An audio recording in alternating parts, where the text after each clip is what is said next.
একজন টিবি রোগে আক্রান্ত ব্যক্তির খাবারের কিছু নিয়ম।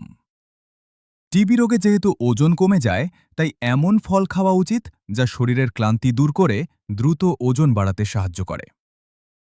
ভাতের সাথে অথবা খাবারের পরে 1 গ্লাস দুধ, 1 ডিম। সকালে ভাত খাবারের 1 ঘন্টা পরে একটা পেয়ারা বা 1 বাটি পেঁপে। পেয়ারা বা যে কোনো ফল ভালোভাবে খোসা ছাড়িয়ে তারপর খেতে হবে। বিকালে কলা বড় হলে 2টা, মাঝারি হলে 3 থেকে 4, আর 3 থেকে 4 খেজুর, 4 থেকে 5 বাদাম। খাবার প্রত্যেকদিন একটা লেবু খেতে হবে, হয় ভাতের সাথে, না হয় পানিতে মিশাইয়া। পানি খেতে হবে, একবারে অনেকটা খাওয়া যাবে না।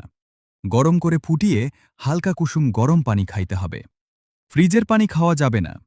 রাতে ভাত খাবার পর কোনো ধরনের ফল খাওয়া যাবে না। হজম শক্তিতে সমস্যা হবে, গ্যাস হবে।